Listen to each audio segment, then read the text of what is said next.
श्री भुवनेश्वरे नमः। ओम श्री गुरवे नमः। तो हेलो फ्रेंड्स, कैसे हैं आप सभी लोग। आप सभी का एक बार फिर से बहुत बहुत स्वागत है मेरे यूट्यूब चैनल वैदिक एस्ट्रोलॉजी एंड वास्तु में। तो आइए, जैसा कि आप टॉपिक को देख के समझ ही गए होंगे कि आज हम किस विषय के ऊपर चर्चा करने वाले हैं। तो आज का हमारा विषय है बहुत एक सिंपल सा, बहुत कॉमन सा, जिसके ऊपर हज़ारों वीडियोस बनी हुई हैं, लेकिन आप इस वीडियो को भी अंत तक देखिए, ज़रूर आपको कुछ ना कुछ अच्छा सीखने को मिलेगा। तो आज का जो हमारा टॉपिक है वो है एस्ट्रोलॉजी में या हमारे ज्योतिष शास्त्र में राशियों का क्या महत्व है। तो आइए आज हम उसी टॉपिक के ऊपर चर्चा करते हैं। तो सबसे पहले हम सभी लोग विदित हैं कि हमारे शास्त्र में 12 राशियां बोली गई हैं, ठीक, जिनको इंग्लिश में ज़ोडिएक साइंस बोलते हैं। तो 12 राशियां बोली गई, हिंदी में क्या होती है, मेषो। पीछे श्लोक चल रहा है, आप लोग याद रखिए इन 12 राशियों को, सभी लोग नोट करना, सभी लोग लिखना भी, और अपने बच्चों को भी, और आप सब लोग भी इस चीज़ को याद रखना कि हमारी कितनी राशियां और उनके नाम क्या क्या है। तो सबसे पहले मेषो, वृषोत्तम, मिथुनम, कर्कट, सिंह, कन्या, तुलात, वृश्चिको, धनवी, मकर, कुंभ, मीन। ये हमारी टोटल 12 राशियां हो गई। अब अगर हम इंग्लिश में इन्हीं को देखते हैं तो क्या बनती है, Aries, Taurus, Gemini, Cancer, Leo, Virgo, Libra, Scorpio, Sagittarius, Capricorn, Aquarius और पाइसेस। तो ये हमारी टोटल कितनी बन गई, 12 राशियां हो गई। अब हम इन्हीं राशियों के ऊपर चर्चा करते हैं। आज तक हम सभी ने सुना था कि इस बच्चे की राशि ये है, किसी पंडित जी ने आए, नामकरण किया, राशि देखी, उस राशि के अनुसार उस बच्चे का नामकरण कर दिया। आज हम उसको एक अलग फॉर्म में जानते हैं कि आखिर वो राशियां है क्या। तो सबसे पहले आप ये समझ लीजिए, जो भी हमारी राशियां हैं वो बनी किससे हैं। जब प्राचीन काल में ऋषि मुनियों ने घोर तपस्या करी तो उन्होंने देखा कि हर बार जैसे जैसे हमारा महीना बदलता है, आकाश में जो सितारे हैं उनकी आकृतियां भी बदलती हैं। समझे कहने का मतलब, जैसे हमारा एक महीना कंप्लीट हुआ वैसे आकाश में जो भी हमारे सितारे हैं उनकी आकृतियां भी बदल गई।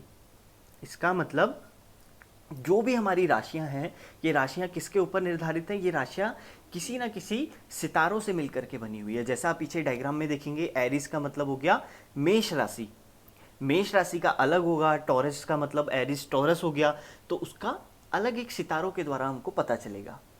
ठीक, अब अगर हम इसको थोड़ा और डीपली जाने तो क्या है कि हम सभी ने देखा है सन, और हम सभी लोग जानते हैं कि पृथ्वी सन का चक्कर लगाती है, एक्लिप्टिक जिसको हम बोलते हैं। तो पृथ्वी सन का चक्कर लगाते रहती है। तो जब वो सन का चक्कर लगाती है तो उसके 12 पॉइंट्स निर्धारित हैं, जहां जहां पे वो आकर के, जहां पे जैसे ही वो एक पॉइंट पे पहुंचेगी वहां पे 30 डिग्री कंप्लीट होगी। 30 डिग्री का मतलब एक महीना कंप्लीट हो जाएगा। और इसीलिए बोला जाता है कि सूर्य एक राशि में एक महीने तक रहता है, और एक राशि 30 अंशों की होती है।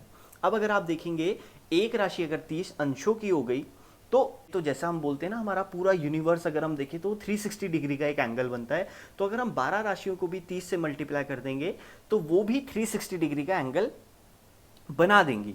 तो मेरा जो आपको भाव समझाने का है वो मेन ये है कि सन अपने यहीं पे है, एक जगह पे स्टेबल है, पृथ्वी घूम रही है। जैसे पृथ्वी पहले पॉइंट पे पहुंची, यहाँ पे उसने 30 डिग्री कंप्लीट कर ली, इसका मतलब 12वें से पहली राशि में अब हो चुका है। तो सन अभी है मेष राशि में। फिर 30 डिग्री और आगे चल गई तो सन आ जाएगा वृषभ राशि में। फिर 30 डिग्री और चल गई तो सन आ जाएगा मिथुन राशि में। तो ये बहुत सिंपल सी चीज़ है जिसको हम सभी लोगों को जानना चाहिए।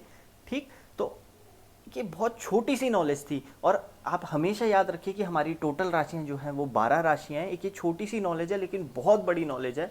इसके बारे में आप अच्छे से खुद भी गूगल करके पढ़ सकते हैं, और अगर आपको और ज़्यादा डीपली जानना है, राशियों का और अच्छा महत्व जानना है, तो आशा करता हूँ आप सभी लोग अच्छे से समझ गए होंगे कि राशियों का क्या महत्व है, राशियाँ कैसे बनती हैं। एक राशि 30 डिग्री की होती है, ठीक, और सूर्य भगवान 12 महीने जैसे हैं, 12 महीने जैसे मैंने बताया 30-30 डिग्री जैसे जैसे कंप्लीट होते हैं, सूर्य भगवान 12 महीने अलग अलग अलग अलग राशि में जाते रहते हैं। एक महीने एक राशि में रहते हैं, दूसरे महीने दूसरी राशि में, और वैसे ही चंद्रमा 2.5 दिन एक राशि में स्थित रहता है।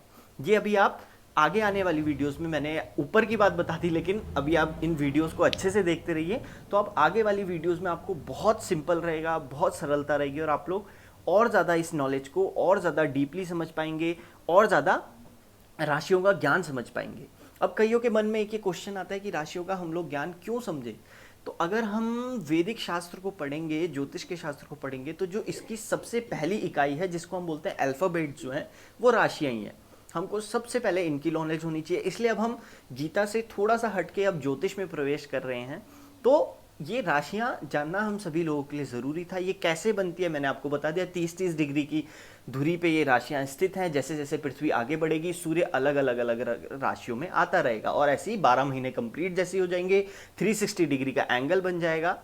ठीक, 12 महीने कंप्लीट हो जाएंगे, फिर से वही चलेगा कि सूर्य मेष राशि में, सूर्य वृषभ राशि में, सूर्य मिथुन राशि में। तो आशा करता हूँ आप सभी लोग ये राशियों का जो ज्ञान था अच्छे से समझ गए होंगे। थोड़ा एक इसमें साइंस भी था, इस चीज़ को भी आप अच्छे से समझ गए होंगे। और भी ज्ञान को अर्जित करने के लिए, ऐसे ही हमारे जो शास्त्र संबंधित ज्ञान है, इन सभी को आप अर्जित करने के लिए हमारे चैनल के साथ सदैव बने रहिए। आप सभी का बहुत बहुत शुक्रिया, बहुत बहुत धन्यवाद। Thank you. जय माता दी।